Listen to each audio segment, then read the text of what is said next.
Salut et bienvenue à cet autre numéro de Dieu à l'œuvre, votre émission de témoignage. Rappelons-nous justement des temps anciens, l'être humain. L'homme a toujours justement recherché l'être le plus suprême, qui est donc à l'origine et l'auteur de tout ce qui existe. C'est alors que dans le monde entier, nous avons vu plusieurs courants de pensée et de philosophie, donc nous présenter plusieurs religions.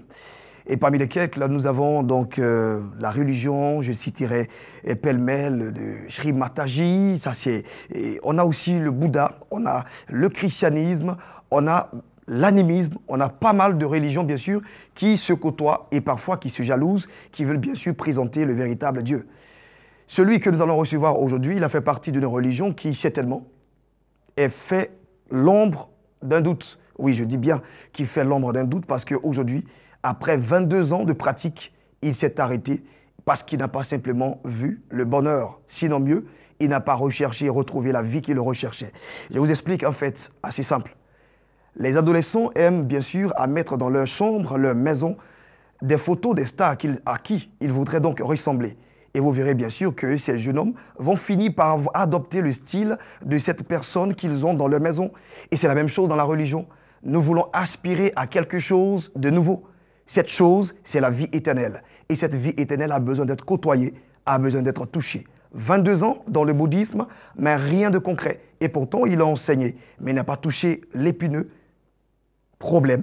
Il n'a pas touché, bien sûr, l'épineux centre qu'il voulait avoir, qui fait de lui, bien sûr, ce grand homme qu'il a bien voulu rêver.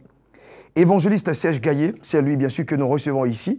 Il réside donc à Paris, mais pour la circonstance, il est à Abidjan, ici en Côte d'Ivoire. Et nous avons bien voulu lui prêter notre plateau des Dieux à l'œuvre. Et ensemble, nous allons échanger sur ses 22 ans de pratique dans le bouddhisme et qu'est-ce qui, bien sûr, l'a freiné dans cet élan pour devenir aujourd'hui l'évangéliste du Christ vivant. C'est comme ça, bien sûr, il se fait appeler.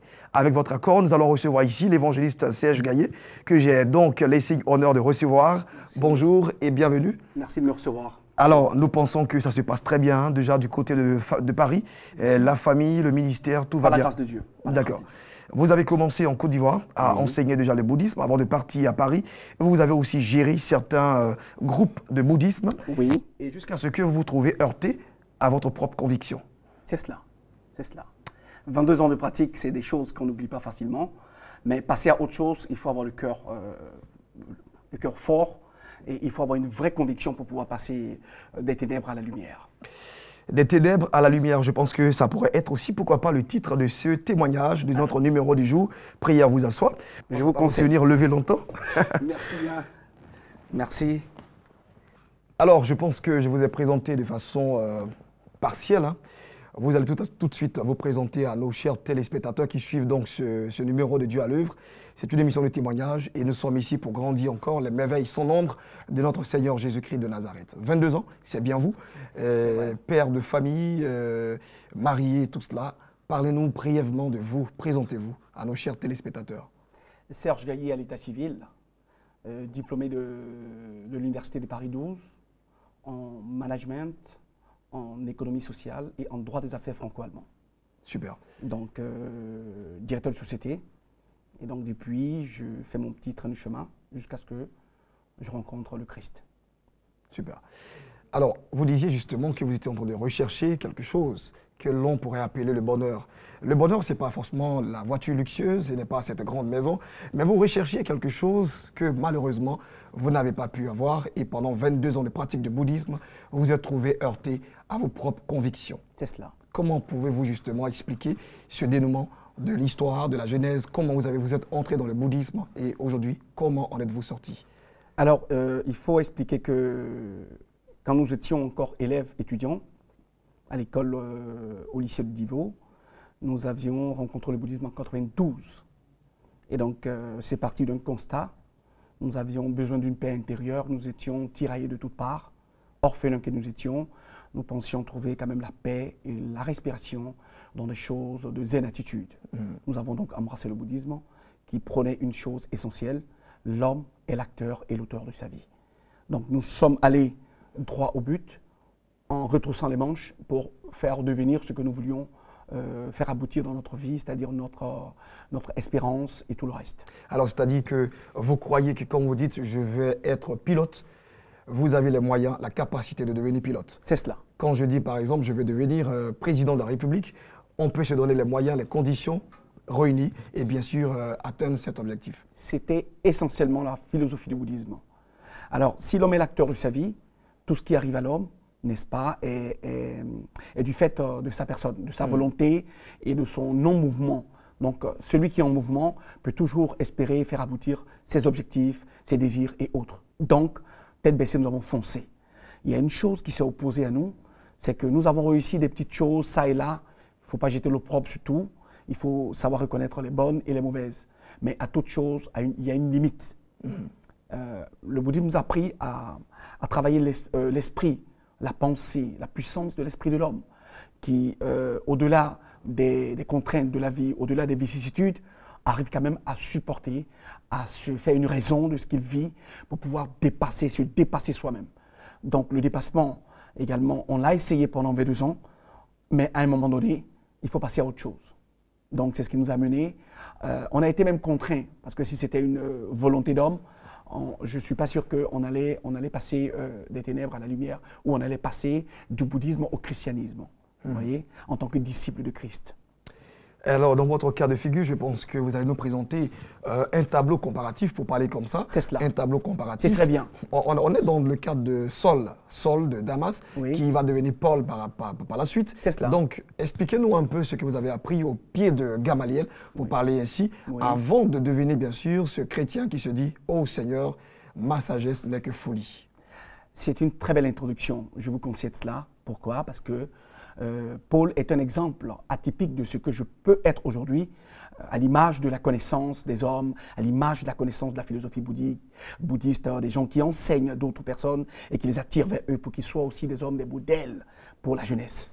Donc Gamaliel, c'était le meilleur enseignant de la loi. Et donc, être élève de Gamaliel, c'est être dans la meilleure école de la vie qu'il faille connaître. Et la meilleure école, n'est-ce pas, de la loi de Moïse. Donc, défendre les valeurs de la loi, défendre les œuvres de la chair de la loi. Donc, sorti de là, c'est être quand même quelqu'un de distingué pour être appelé rabbi, c'est-à-dire être maître.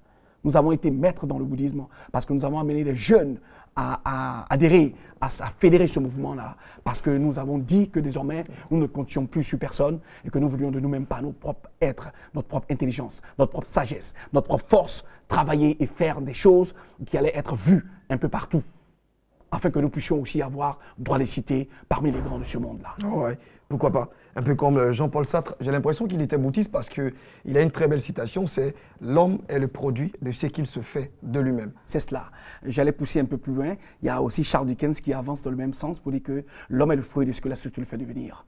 Et c'est cela aussi qui nous a forgé. C'était des paroles vraies. Et jeunes connectés, fougueux connectés, on a embrassé ça pour faire devenir ce qu'on voulait être. Mais on se disait qu'il y a une inséparabilité entre l'homme et son environnement. Alors, si nous pouvions un peu influencer de notre propre chef, donc je parle de l'esprit de l'homme. C'est ce que je vais opposer dans le deuxième tableau à l'esprit de Dieu. Allez-y donc.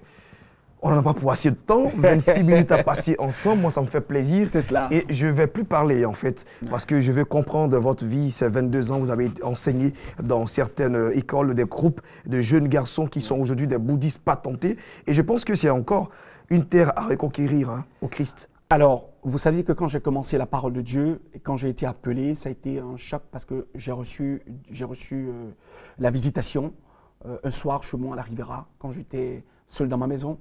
Et cette visitation m'a fait changer d'avis, m'a fait changer de voix, m'a fait changer. Donc c'est une rencontre, n'est-ce pas, dans le domaine spirituel. Donc je parlerai spirituellement pour ceux qui vont écouter, n'est-ce pas, mon témoignage. Allez-y. En fait, quand on rencontre Dieu, ce n'est pas nous qui le faisons, mais c'est Dieu qui nous rencontre. Super. Ça, c'est la première des choses.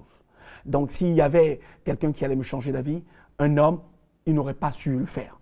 Il a fallu que Dieu lui-même se rencontre, vienne vers moi, pour me donner de comprendre qu'il n'y a rien d'autre à part lui.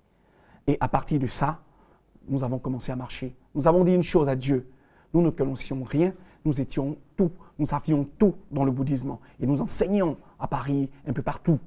Et donc aujourd'hui, sortis de là et revenir à Dieu, 22 ans de perdu, comment allions-nous être au top pour pouvoir parler de Dieu. Alors, ce que nous allions faire, nous voulions faire que la charité.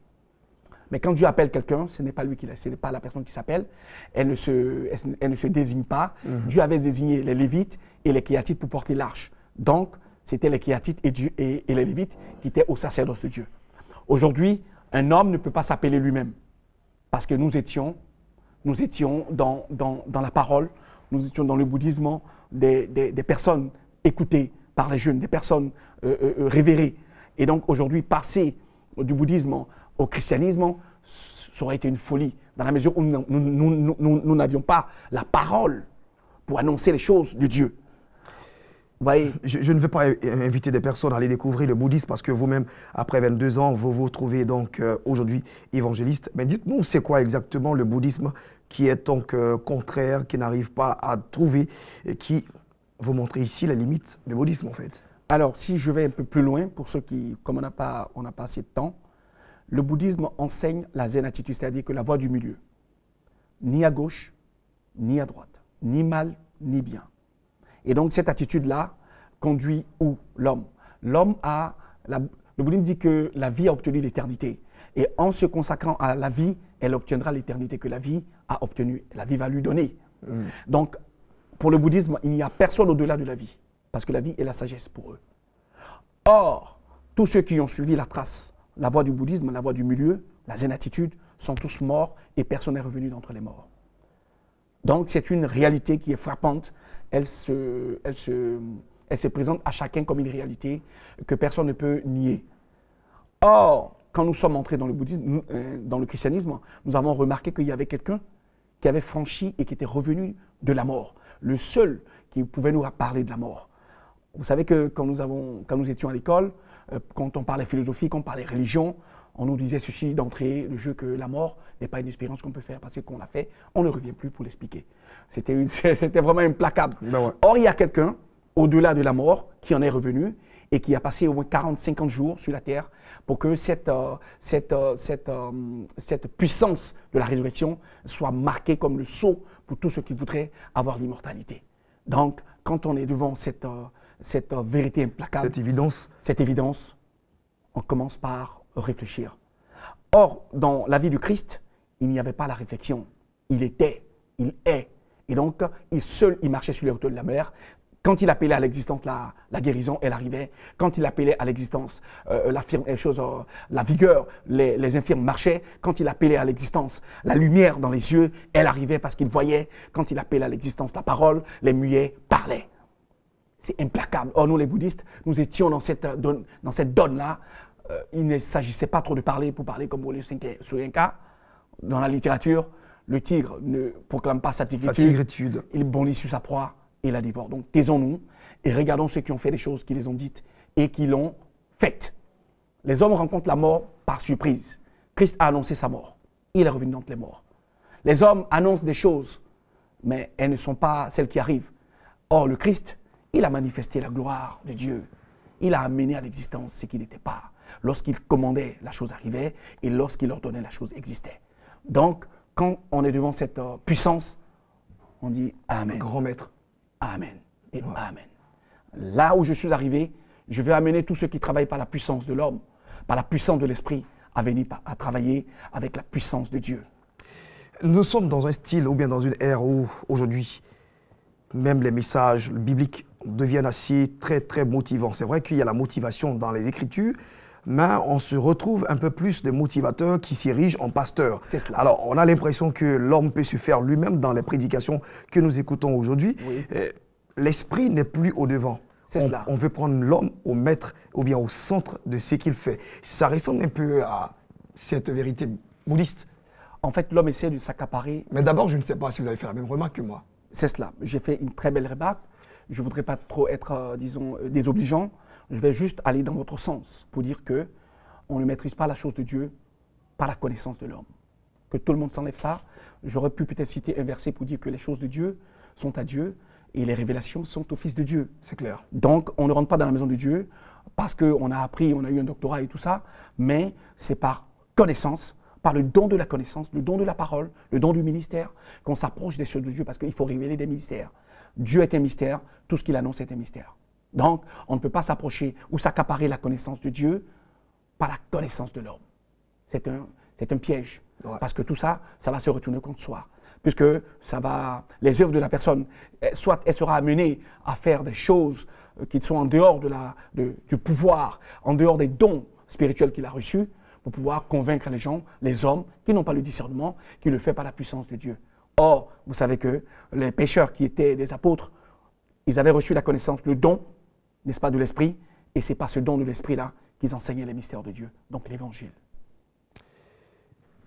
Après 22 ans, quel bilan vous avez fait concrètement? Je sais que du moment où vous passiez donc au christianisme et où vous êtes même évangéliste, ça veut dire que vous avez trouvé, le bilan a été négatif. Mais qu'est-ce qui vous a marqué négativement quand vous avez aujourd'hui découvert Christ? Est-ce qu'il n'y a pas un regret quelque part pour dire 22 ans de perdu? Non, il n'y a pas de regret. La vie est une continuation des choses, des événements qui se collent.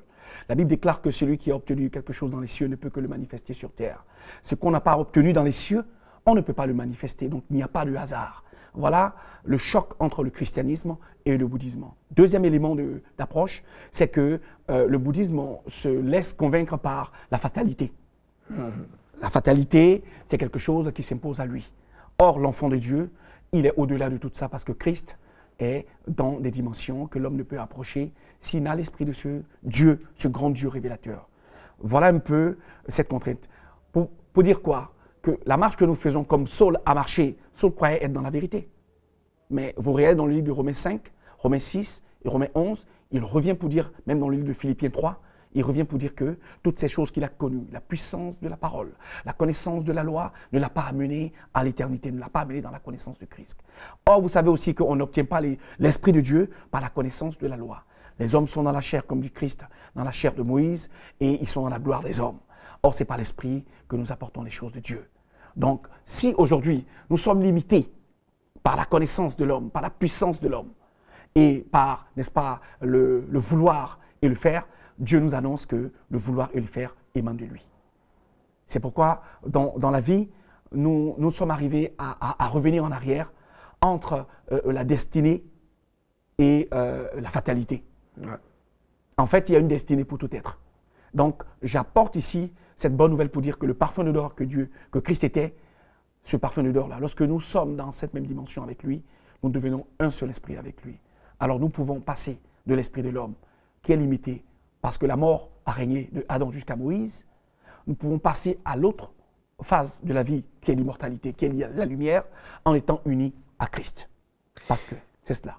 Super. Alors, vous n'êtes pas ici en Côte d'Ivoire, vous allez retourner bien sûr à Paris, et à l'aéroport Félix Houphouët-Boigny, et il s'avère que vous retrouvez un de vos élèves de bouddhiste.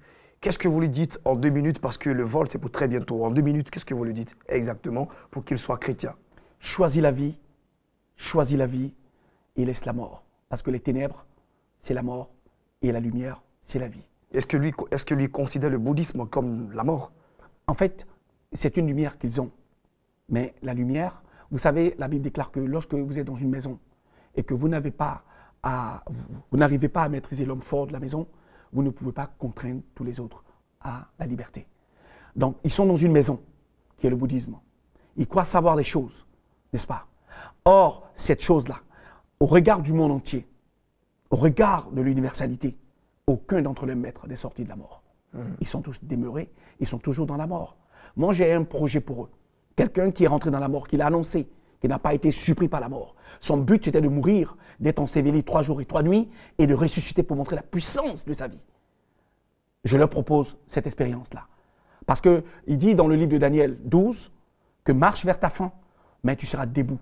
Parce qu'il y a une chose après la mort, nous pouvons l'expliquer, parce que nous savons que Christ revient bientôt, et cette expérience de la vie, il a déjà faite, il l'a donnée à ses fils et à ses filles.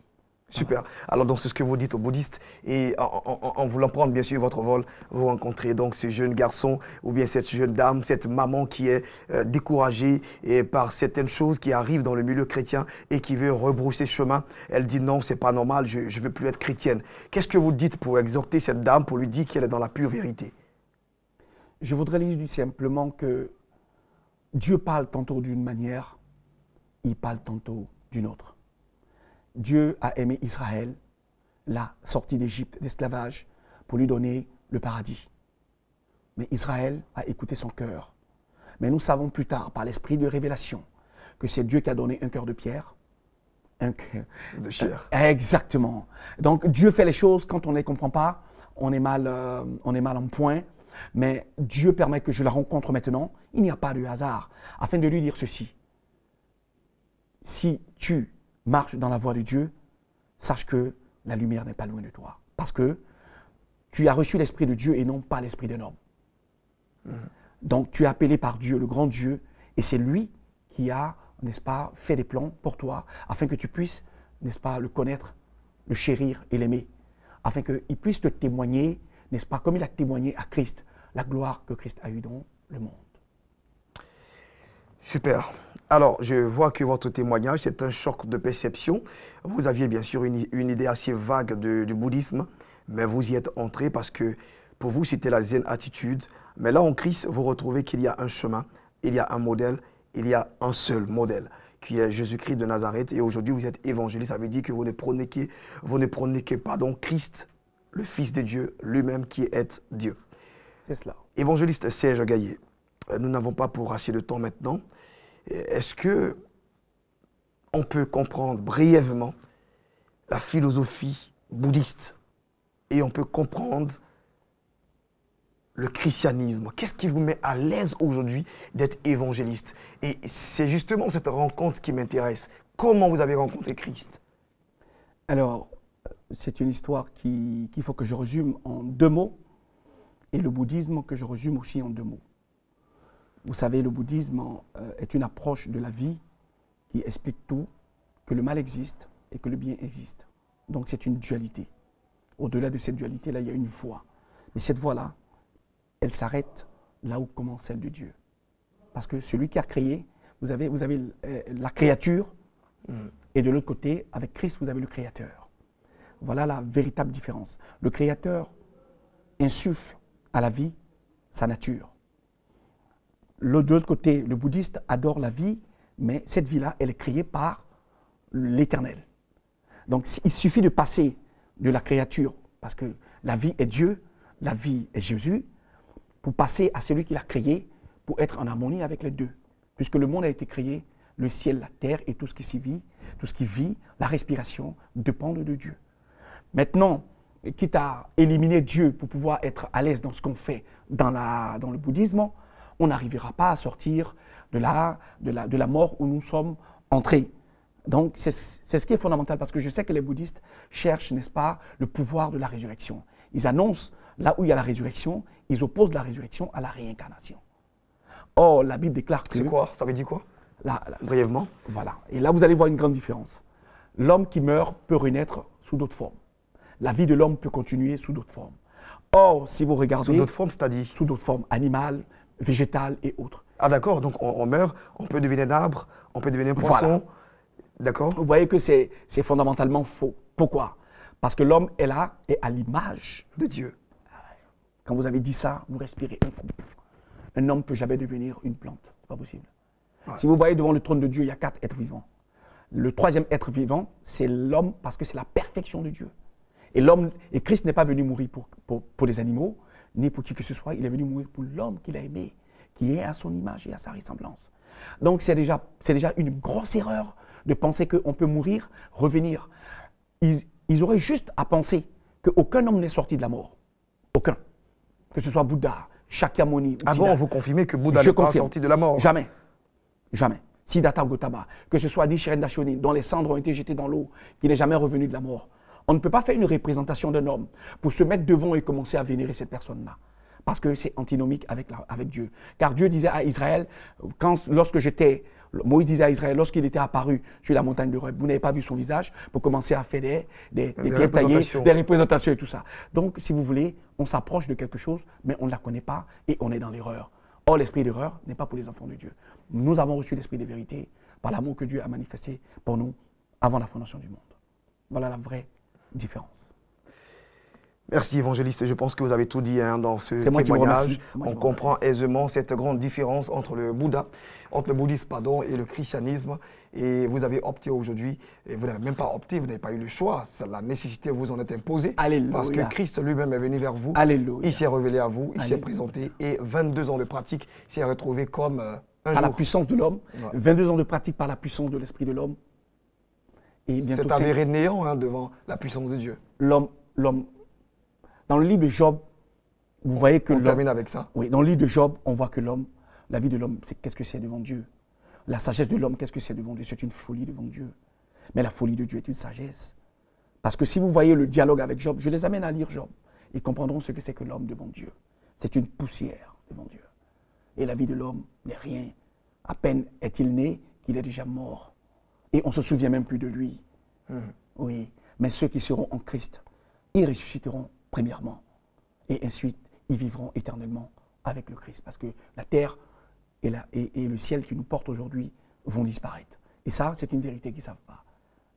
C'est pour ça que je les aime et je leur demande à tous ceux qui me connaissent, qui me reconnaîtront, tous ces jeunes que j'ai emmenés par fougue, par amour dans le bouddhisme, je leur dis que la limite du bouddhisme, c'est la mort. Et le commencement de la vie de Christ, c'est la vie éternelle, la résurrection des morts et la vie. Pour qu'on se voie, pour qu'on se retrouve dans cette autre dimension qu'est la vie de Dieu, pour pouvoir être dans l'éternité. Voilà, merci donc évangéliste Serge Gaillet. C'est moi qui vous remercie. Nous comprenons aisément que toute tentative de l'homme a des limites. Alléluia. Toute la grande sagesse de l'homme a aussi des limites. Amen. C'est la raison pour laquelle la Bible pouvait dire que l'intelligence de l'homme est obscurcie. Amen. En réalité, rien de bon ne peut venir de l'homme. C'est cela. Il est déjà limité, mais celui-là qui est donc la perfection, c'est bien Christ. Bravo. À travers donc ce témoignage, je vais parler à deux catégories de personnes. La première catégorie, ce sont donc les bouddhistes. Ceux qui persistent, ceux qui veulent savoir, ceux qui veulent connaître véritablement si ils pourraient donc avoir ce qu'ils recherchent dans le bouddhisme. Le voici, il a été enseignant dans le bouddhisme, professeur, même à Paris, il a aussi emmené plusieurs personnes à des bouddhistes, mais aujourd'hui, il s'est retrouvé heurté à une propre conviction qu'il croyait vraiment bonne. C'est cela. Aujourd'hui, il se fourvoie, il se dit non, il n'y a que le Christ qui soit le grand maître et le bon maître d'ailleurs qui peut nous Amen. apporter à la résurrection. Amen. Alors si nous sommes bouddhistes, je vous emmène bien sûr à faire un mea culpa, une rétrospection, entrez en vous-même, réfléchissez. Amen. Oui, réfléchissez et à partir de ce témoignage, décidez de donner votre vie à la lumière qui est Christ. Amen. Et aussi cette deuxième catégorie qui concerne les chrétiens. Je vous assure et je vous en conjure, nous avons le véritable Dieu. Amen. Celui-là qui ne défaille point. La Bible dit que toute grâce excellente, tout don parfait descend d'en haut du Père des Lumières, sur lequel il n'y a ni changement, ni ombre de variation. Amen. Nous avons le véritable Dieu, celui-là qui ne change pas. Il est alpha et oméga, autant s'accrocher, quelles que soient les vicissitudes, les difficultés de la vie. Nous devons savoir qu'au bout, il y a donc la résurrection et la victoire. Et on Amen. criera, waouh, merci Seigneur, car nous sommes chrétiens, merci, Alléluia. parce que tu m'as choisi et je suis un élu. Alléluia. Voilà donc, je pense, ce que nous pouvons dire de ce témoignage, de Saul à Oui. Paul. C'est cela. Des Je sons voudrais à Paul. aussi, comme le thème de l'émission, c'est du blessing, c'est la bénédiction des enfants de Dieu qui écoutent ça. Je crois que le témoignage que tu as apporté, le mot de la fin, c'est exceptionnel. Et donc, je voudrais bénir tous ceux qui vont écouter cette émission, car c'est le Seigneur qui convertit chacun à son église, et c'est non l'homme. Voilà pourquoi l'homme doit être humble, afin que Dieu l'élève dans cet accomplissement qu'il fait pour le Christ. Merci. Soyez toujours humbles, soyons toujours sobres et bien sûr, allons-y vers la marche avec Christ et la résurrection surtout. Gardez la forme et surtout la foi. C'était donc Dieu à l'œuvre, votre émission de témoignage. Il est toujours à l'œuvre, même après 50 ans de conversion dans l'animisme. C'est sûr, vous pouvez être aussi pasteur. C'est Allez, cela. merci, bon retour à Paris. Merci bien. Et puis, c'est pour très bientôt. C'est cela. Allez, Par la grâce de Dieu. au revoir. Amen.